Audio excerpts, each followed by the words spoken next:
Selamat welcome! I'm back again with another Cindra deck tech. This one's a little bit different compared to the previous one.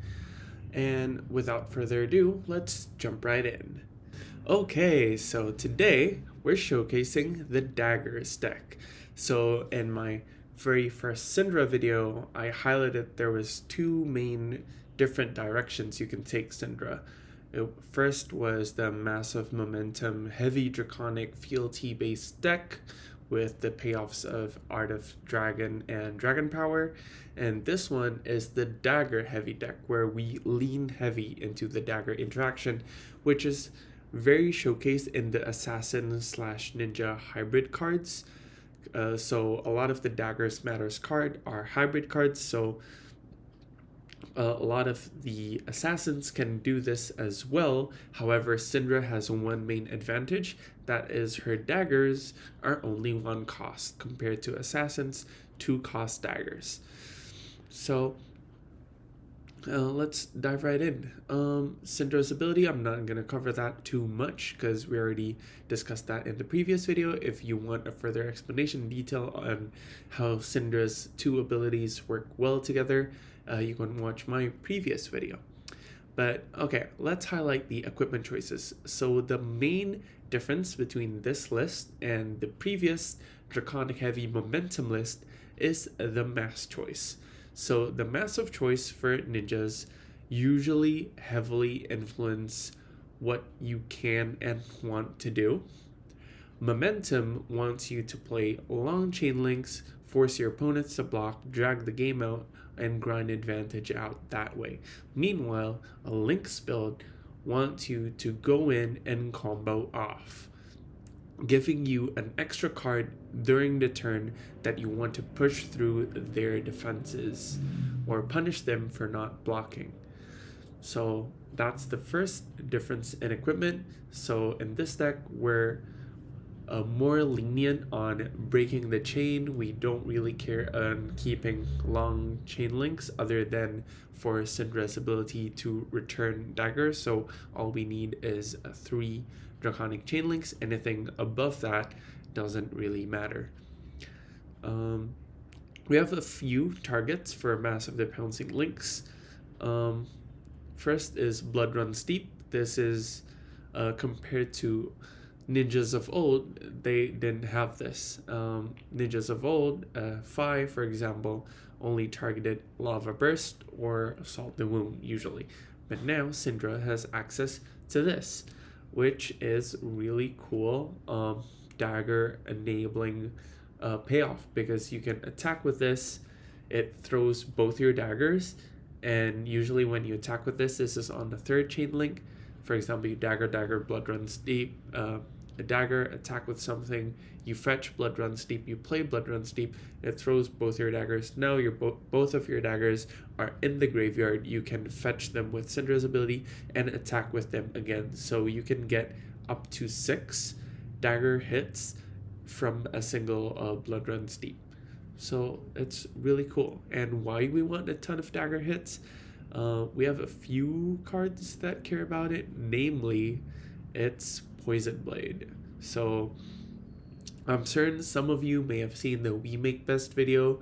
I won't go too deep into how to play the combo, but this is basically one of the pieces that you want on the combo turn. It's cares whenever a dagger you control hits, and it doesn't need to be from an attack. Flicking with Flick Knives or with Blood Runs Deep also triggers this card's ability. So every dagger is now coming in for a virtual 2 instead of 1. And since this card is only a common, it's also a links target because we're running both the yellow and the blue version of the card, which both have 2 power or 1 power respectively for the blue version. So the main combo is you want Poison Blade, Blood Runs Deep, and at the end of the chain you want Salt the Wound. And all 3 of these combo pieces are tutorable with Massive the Pouncing links. which makes the combo very consistent because you can, if you find any of the 3 combo pieces, you can arsenal one of them, and then you play out, and when you see a second combo piece, okay, this is the turn to go off. For example, you arsenal Assault the Moon, and later you draw a Poison Blade. Sure, you start attacking with your Poison Blades. Poison Blade hits, you break your Massive Pouncing Links, and then you fetch your Blood Run Steep. So it turns your 3-card combo into a 2-card combo, which is very, very manageable, especially since you have an arsenal slot. You can just arsenal one of them, and now you wait for the other combo piece to come around. So that's how you do it. You Poison Blade, Dagger, Dagger, Blood Run Steep, Dagger, Dagger again. You get the resources to do the dagger more than 3 times by using Blood Splattered Vest. So you Dagger, Dagger again, and then you flick the dagger, and then at the end you Salt the Wound for 1,000,000 damage. That's the main combo that you want to go for with a Massive Pouncing Links. That's why we're running 3 of all the combo pieces except for Poison Blade, which we're running 8 of. Okay, that's the helm of choice. The body armor, this is just an upgrade over tunic. The resources is almost on demand, with dagger being annoying to block since they are only 1 power.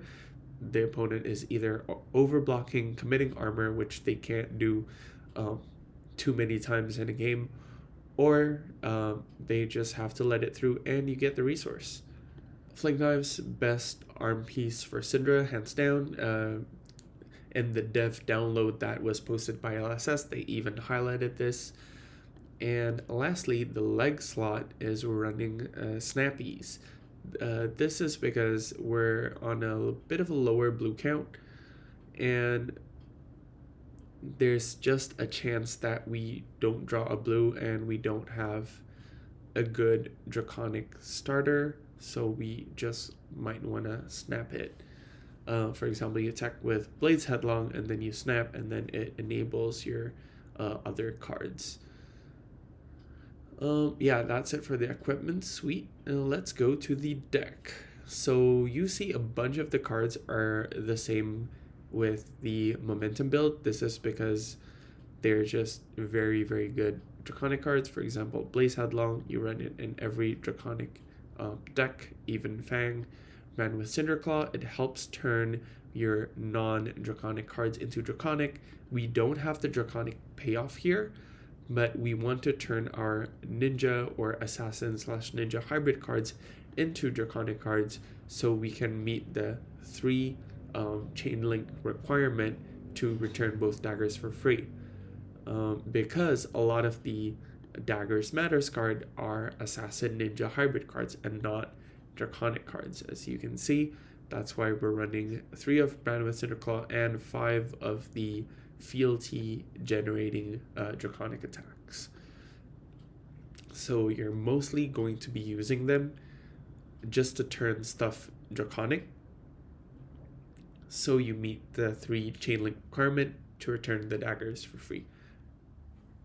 Okay, the main dagger package that we're running, we're gonna go through. First is Cut Through. We're only running a 2 of. I'm splitting the 2 ofs between Cut Through, Pickup Point, and Demonstrate Devotion, because I'm not quite sure yet which one's better, because I do want some of this, but I still want both effects of Cut Through and Pick Up the Point, because first of all, Cut Through is basically a 0 for 4 with Go Again and hitting with a dagger. This combat chain is relatively easy with this deck that really focuses on daggers. We have more flicks, we have more dagger recursion, so even if the opponent blocks out the first 2 daggers, you can flick, and even if they prevent that, you can return your dagger with another piece and then attack with the dagger again. by then most likely your cut through is going to be a 0 for 4 with Go Again.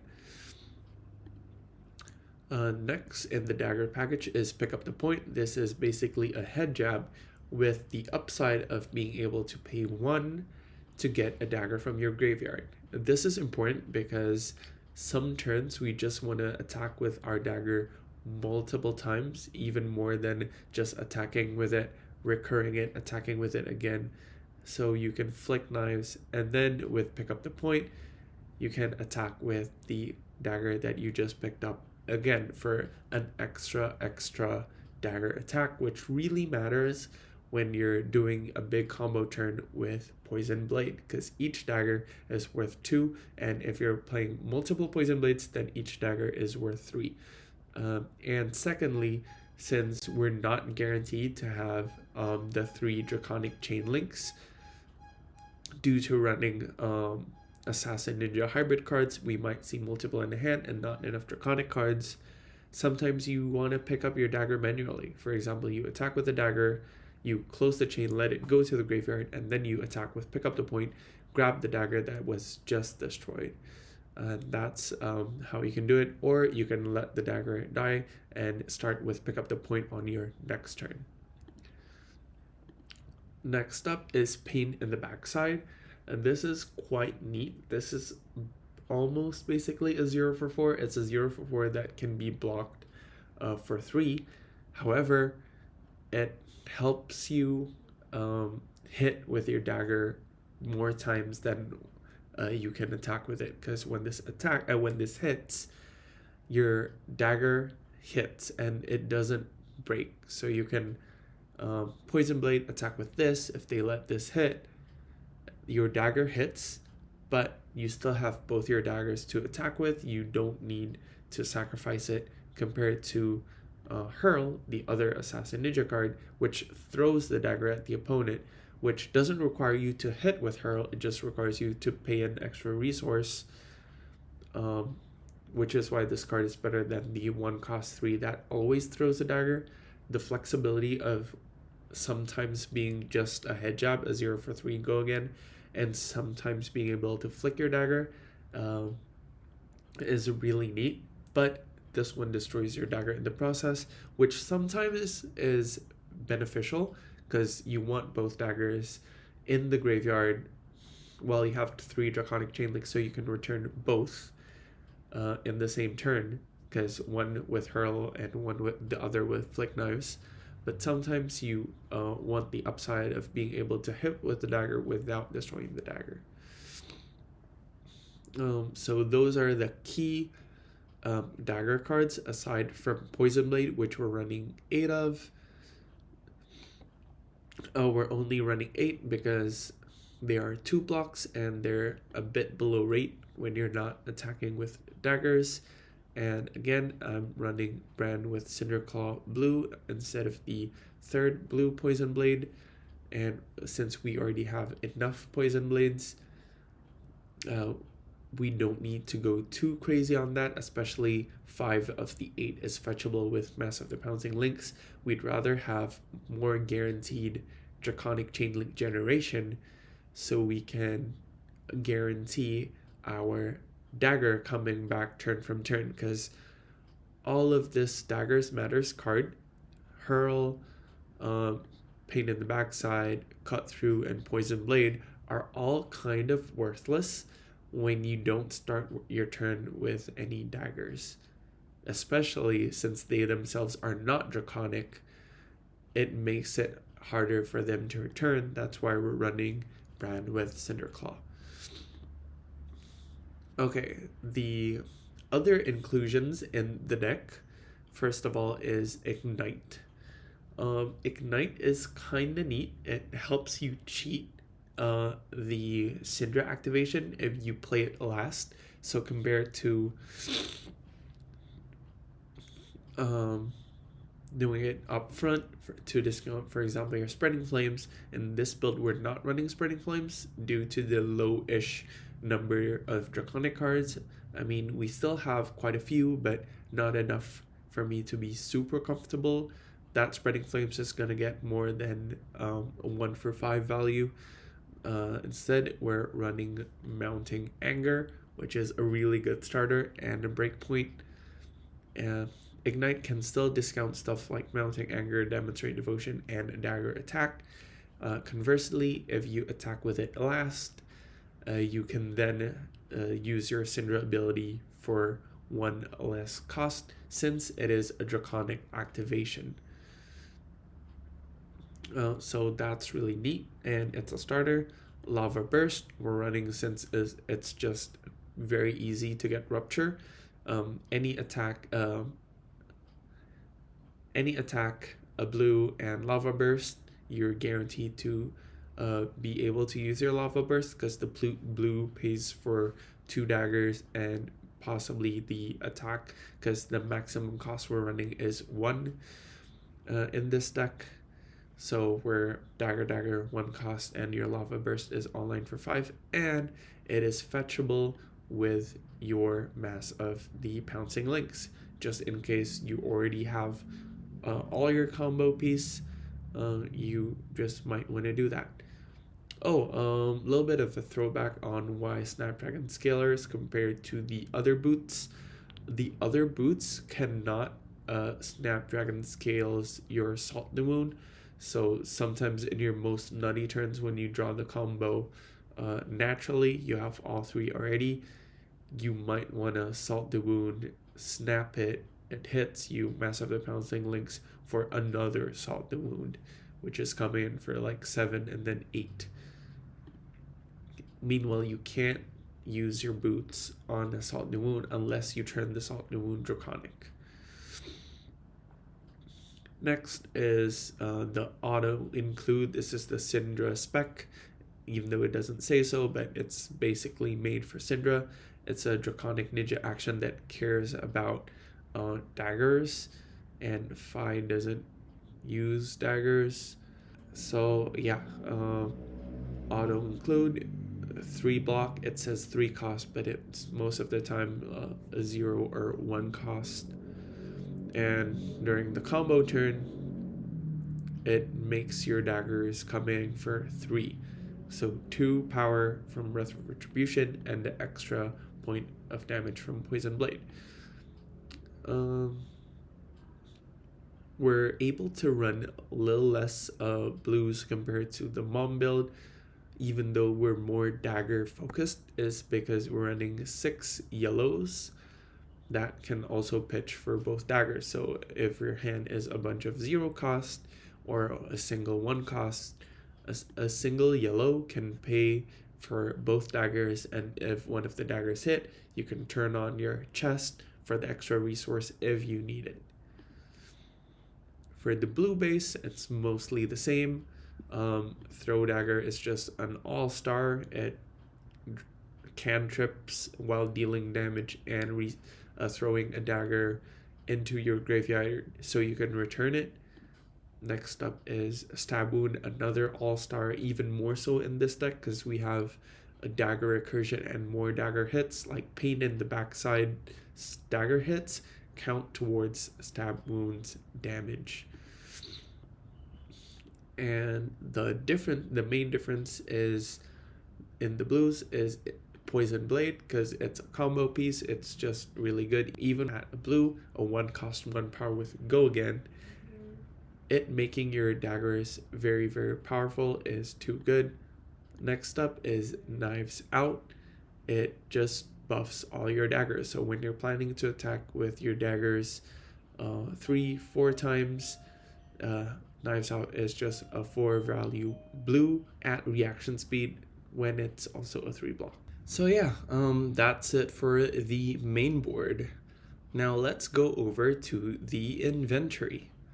You're gonna see a bunch of the similar cards. Imperial Seal of Command is just a very good card against defensive decks, and it snipes an arsenal for basically it trades itself at an earlier turn for an arsenal card at a later turn, at the same time turning off their defense reactions.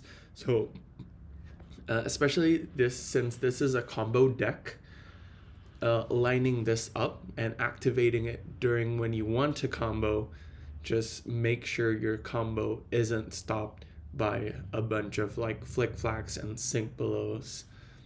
Similarly, we want Loyalty Beyond the Grave. It's a good D-react against decks that have attack reactions or good defensive capabilities that you need to break through. Loyalty Beyond the Grave lets you turn your 5-card hand, a 6-card hand from Lynx into a 7-card hand with the extra card from Loyalty Beyond the Grave. Always good.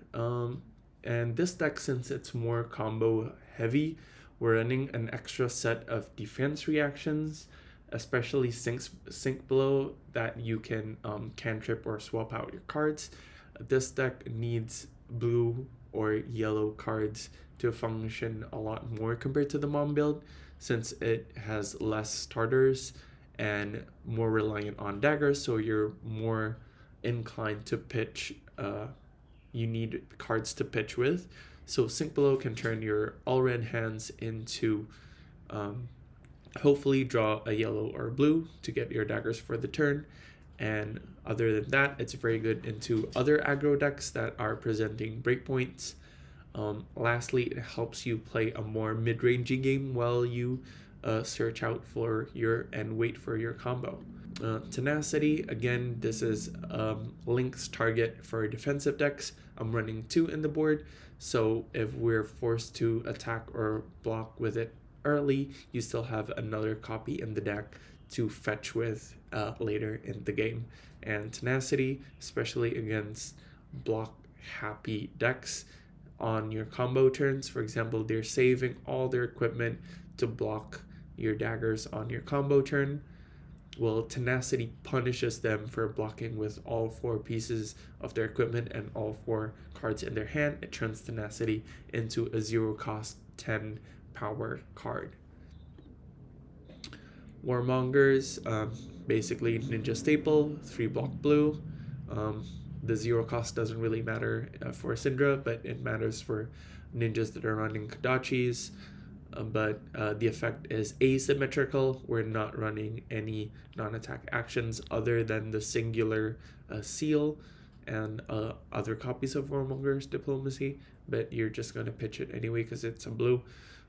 If you don't have it and your meta is not filled with Viserai and Azalea, don't fret. You can swap this with other sideboard options. I know they're quite expensive right now. Probably nearing like 80 to 100 bucks a pop, making the playset almost $300 is quite the pill to bite. But if you're a ninja main like me, you might want to like start buying these one at a time, because I don't see ninjas ever leaving home without Warmonger's Diplomacy, because the class is just built in a way that they care too much about attack actions and not many non-attack action cards. So the effect that neuters a lot of decks, for example Azalea that needs to play buffs and then their arrows, or Viserai that needs to play non-attacks and then attacks to get their hero ability online, it's too free. The opportunity cost is very low. If this were like a yellow or a red or a 2-block, then it wouldn't be as premium as it is. A third copy of Kunai, again, a nod to MSD heroes, and the meta might be shifting a little bit. I've seen a couple of Iras running Grave Keepings, both for the mirror, because they are also recurring daggers with pick up the point and the stick up and run.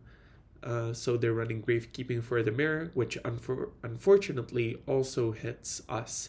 So we need to have the extra copy in the board for our concealed blades. Very last card in our board is Tide Flippers. It's just an AB leg piece, because leg slot is the only slot that we can really factually sacrifice. The headpiece is way too mandatory for the combo. The arm piece is just the best arm piece there is for Cindra. It makes the deck tick. It makes you able to return your daggers at the same time that you attack with them. and Blood Splattered Vest being resource on demand, tunic on demand. Chest piece is just too good, and yeah, so the leg slot is where it's at, and at an emergency situation, you can also use Tide Flippers as a Snapdragons because you can target an attack with 2 or less base power, which is most of the things that we want to snap anyway, which is either Lava Burst, Salt the Wound, or Tenacity. Yeah, I don't have a maybe board for this, so that's it for today's deck tech. It's quite a bit different, even though a lot of the cards are the same. When you actually get to play it, it feels very wildly different. Just on first, you don't really care about hitting multiple chain links in a row. If they block, then that's fine. You don't really have too many on hits. You want to line up a really big turn. Meanwhile, the other Cindra, the Massive Momentum Cindra, wants a smooth flow turn by turn. You want your turns to be kind of the same. You don't really have a huge spike turn other than your like Spreading Flames, Wrath of Retribution turn, but you're not really aiming to get that turn. It's just when it comes up, it's nice. Meanwhile, this deck can play like setup, poke not too much, keep both daggers in play when you have one of the combo piece in arsenal. When you draw the next and you don't get disrupted, you activate your Lloyd Seal from the grave, you activate your Imperial Seal, and then you go ham with the Mass of the Pouncing Lynx and double Salt for like 35 damage. Yep, that's it for today's video. Coming up soon, by the end of the week, I promise you there will be 2 gameplay videos, one for the Massive Momentum build and one for the Dagger build. So make sure you like and subscribe and get your notification on so you get notified when the new gameplay video for the Cindra decks drop. So if you want to try out this deck, make sure to check out the Fabry link down in the description below.